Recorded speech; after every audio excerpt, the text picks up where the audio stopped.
Hey everybody. So, animal behavior. We know that animal behavior falls into two categories. One is innate, those behaviors that are instinctive, that you're born knowing, that are written in your genes. And then we have learned behavior. And so learning is basically those behaviors that have been reinforced by experience. And so when we talked in the last video, I introduced this whole idea of nature versus nurture. And an example of both is your ability to be able to talk. So if you have the ability to be able to form speech, that is innate. But learning a language will be learned, thus learning a language. So learning a dialect even because of a regional dialect.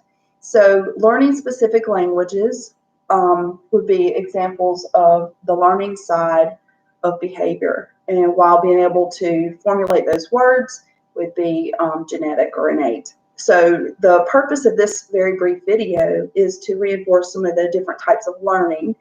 Now, in the same PowerPoint or Google slideshow, it talks about the beginning of innate behaviors, and then the last slides reinforce learning.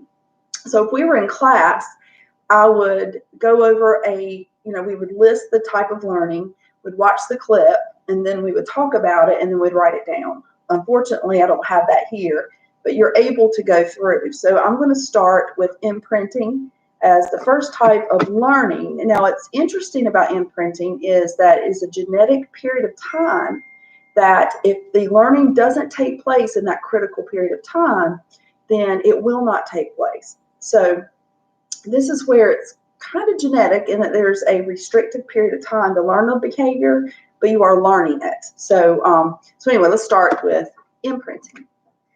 So these are learned behaviors. And imprinting. So imprinting is a behavior which is learned in a critical period of time.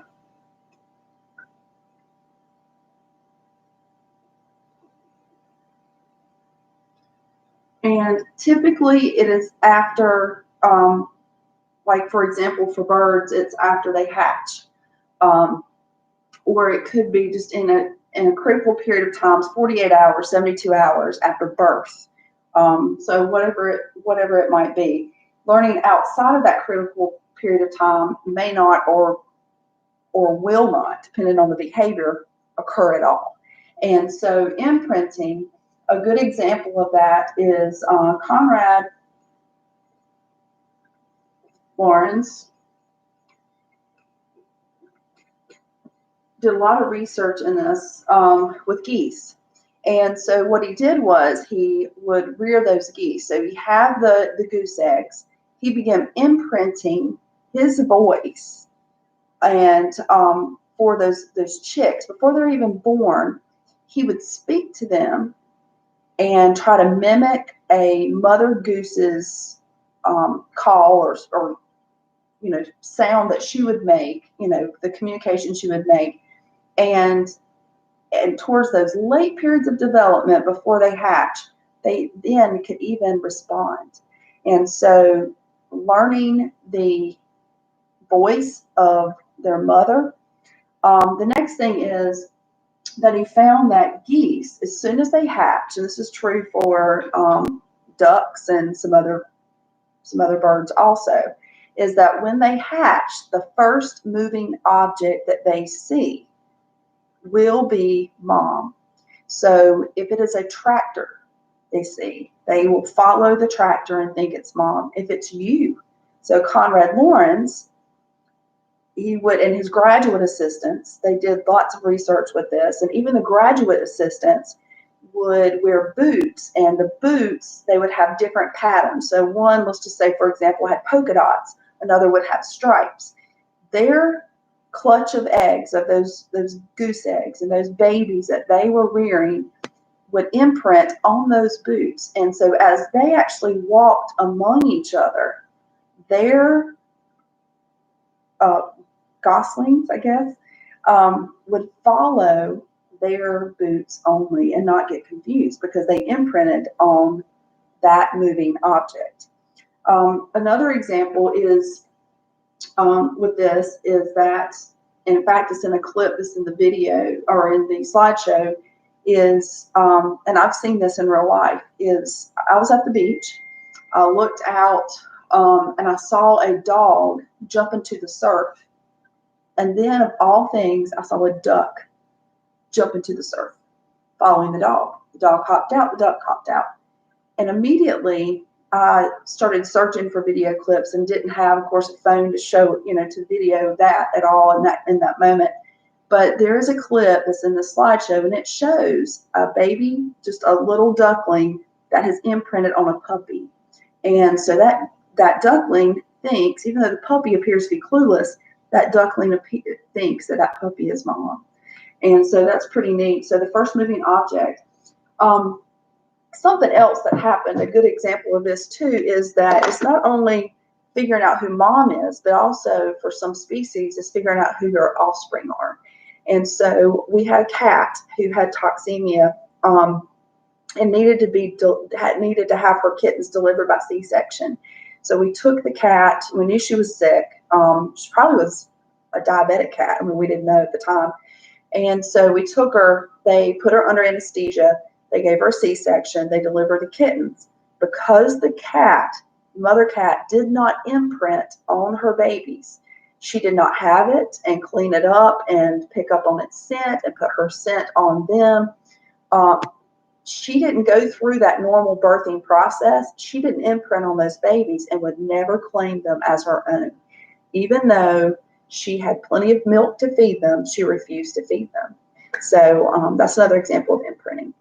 Okay, our next one is operants or trial and error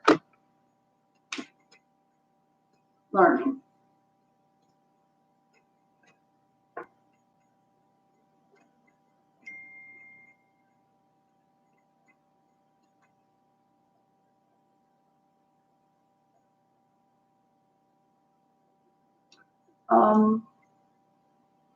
So via Skinner,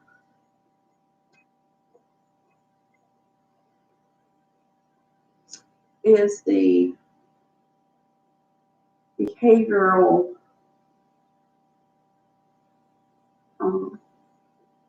scientist who came up with and did a lot of research.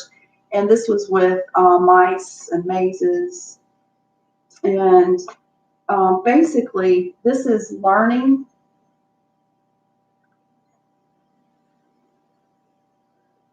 reinforced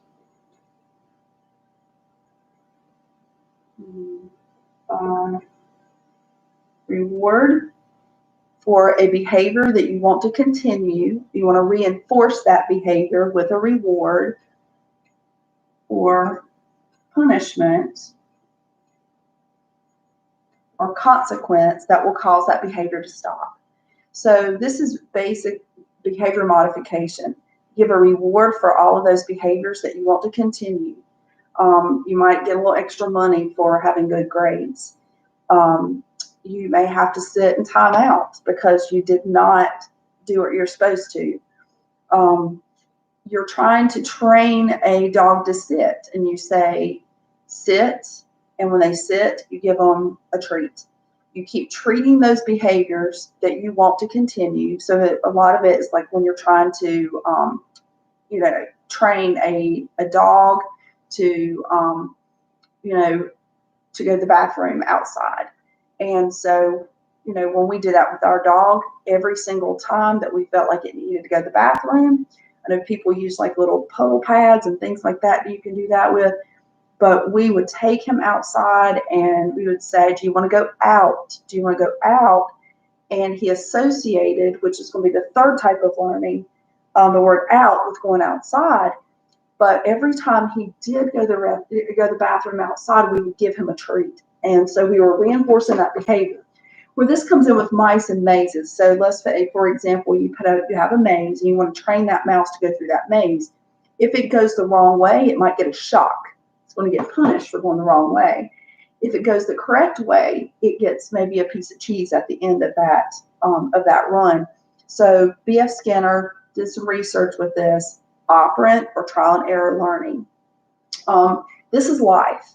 And so when you're trying to learn a skill, you may get rewarded. It might be an internal reward. And sometimes we're so impatient as humans that we just, we're so used to having immediate gratification that sometimes we're just not patient enough to wait for that reward. But that reward, that feeling that, hey, I did this right, sometimes it's not just getting a treat. It's a different kind of treat. The flip side of that is, in order to learn, a lot of times we have to have this. We have to have a consequence that's going to change that behavior. So that way, whatever that behavior we need to correct needs to stop and to change. So that is operant. The third type is kind of referenced just a minute ago. Was an idea of conditioning. Classical conditioning.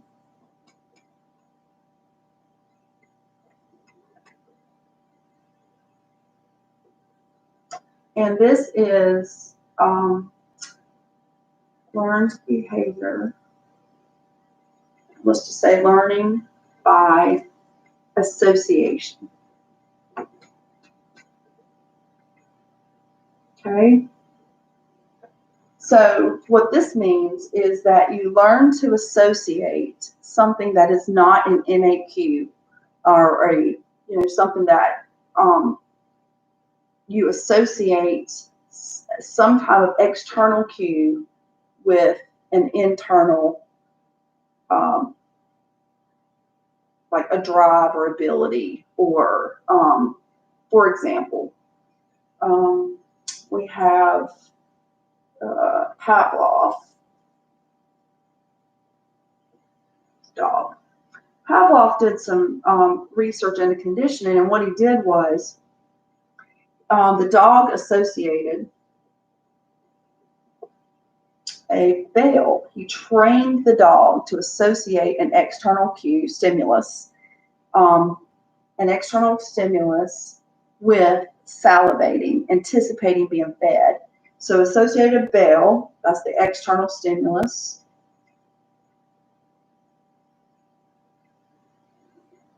With something that's innately internal, which was getting hungry and wanting to eat, with being, not bringing, being fed.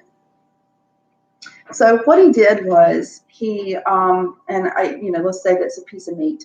So he noticed, dogs with their keen sense of smell too could pick up on that food. But so he had his dog, and he had a bell, and what he did was he rang the bell, showed him the meat, rang the bell, gave him the meat. Okay. The next time, rang the bell, showed him the meat. He's salivating, anticipating being able to eat that meat. Give him the meat. Eventually, when he rang the bell, he didn't show him any meat. He still salivated, anticipating being fed. He was conditioned to associate a bell with being fed. Now think about this. This is how also in school, we've done this for so long. And so when you're in elementary school and they raise their hand up and do this, you associate those nonverbal cues, those external stimuli here, with being quiet. Or maybe they cut the lights out and you associate that with being quiet. Those are just a couple things. Something else that in our family is we've had that same cat that had the C-section I talked about earlier. We would shake the cat food box. That was an external stimulus. It learned to associate that with being fed. My dog, when it hears someone come on our porch, where our mailbox is and hears that kind of wrestle around, he starts to bark because he associates it with the mailman and knows without even seeing that somebody's on our porch. Going back to teaching your dog to potty train outside, so what we did was, not only did we treat or reward him when he did the right thing, is we'd say, do you want to go out? And now he associates the word out with going outside. I can also say, do you want some breakfast? He has learned that maybe it's not so much, he can't spell the word, doesn't know what a word looks like, but he knows how I say that word. Breakfast means getting fed. So he also knows the word treat. So he associates that with something he's been trained to associate that with. So think about that in your own life, along with the prior to, if you've ever witnessed any of those or you've done that. Okay, so that is conditioning. There's two more I want to do very quickly. Number 4 is habituation. And habituation is, sometimes we call it the cry wolf effect. And I'm just going to put you stop, you being the collective you, whoever, stop responding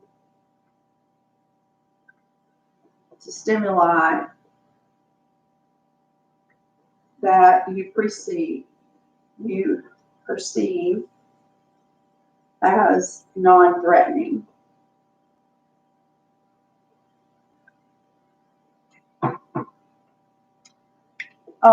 So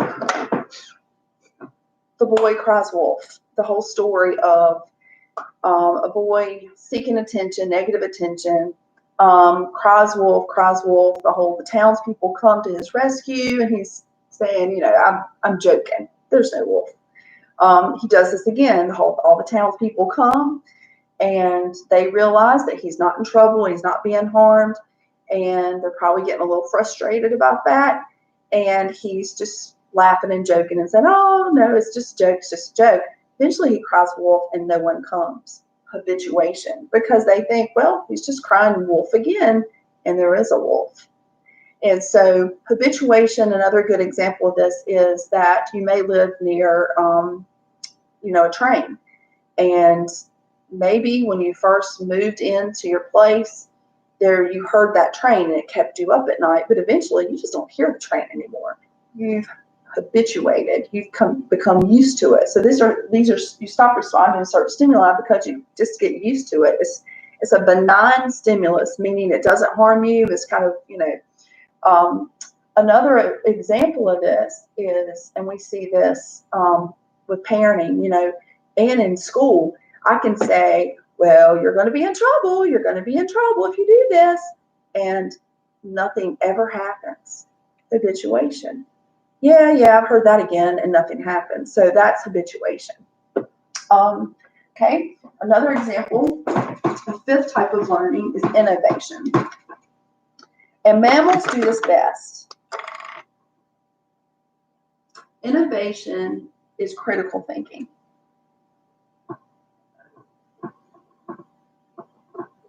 This is problem solving,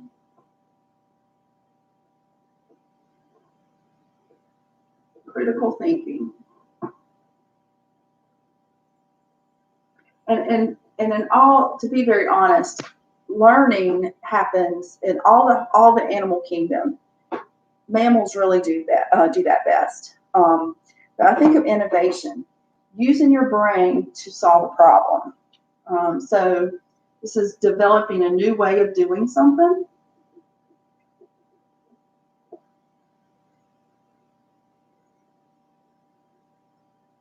Do a task or to solve a problem. So a classical example of this, and then I'll give you a personal example. A classical example is you have a group of behavior scientists. It could be behavioral biologists or, just psychologists, but they're watching this innovation in a chimp. So they have a room that has 4 sides. There's a stack of boxes in the corner. There's a banana that's hanging from the top of the ceiling from a string that's out of reach from the chimp. And there is one side of the room that has a door. It has a two-way mirror. So you're not going to be able, the chimp can't see the researchers behind the mirror, the window, but they can watch his behavior. And so you have a chimp, you have a set of boxes in the corner, you have a banana hanging from the ceiling, and that's it.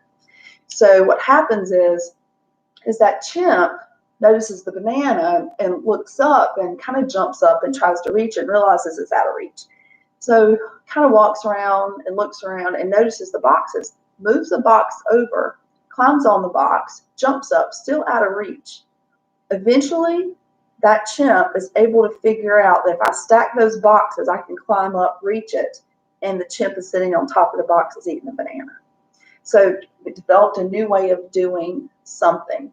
I've also read about snow monkeys, how eventually, one to few decided that washing their sweet potatoes, like a yam, before they ate it, because maybe they just didn't want to get the dirt in their mouth, I don't know. But they decided to do that. And then this behavior kind of, others learn from that behavior. So innovation. An example with twins. When they were young, they were probably 2.5, 3. They were able to, of course, walk around, probably closer to 3. One thing that my mother always taught me was that when your children get very quiet and won't respond to you, that they could be in trouble. And so I can remember that, hearing that. And so I called the twins, and where our kitchen's set up, I can kind of barely turn the corner and look into the kitchen without them seeing me. But one thing my mom also taught me was that if you suspect one of them is in trouble, you don't come into the room or be really loud and yell, because it could startle them and they really could get hurt. So they are not responding. I come around the corner barely, and one twin is standing here and kind of jumps when she sees me, and I didn't, I just stepped in the room.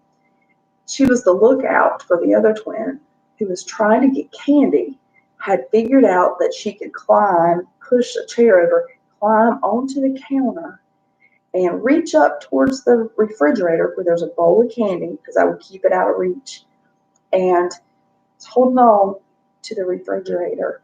And probably if I'd yelled, she would have fallen and got hurt.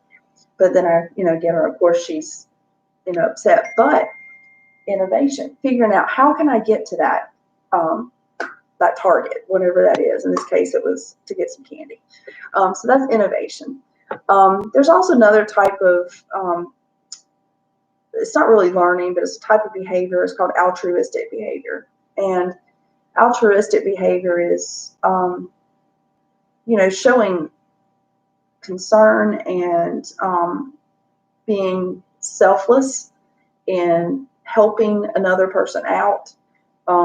This could be learned behavior. Maybe innately you have that spirit about you, that you have a heart to help others, and that in the end it would help for the greater good of your group. In other species, especially, if you help each other out, there's power in numbers, and we're able to get more done and help each other. And certainly we know genetically our personality can be wired innately. There's some of that, but also it's nurture. And so altruistic behavior, I do believe, is both a partnership between nature and nurture, of helping each other out. So that's the way I'm going to end this video, is this whole idea of we have to still help each other out. These are really crazy times, and helping each other out in whatever way we can, even if it's maybe against our nature, but it's best to nurture each other. And so that's my bit on learned behaviors. Until next time.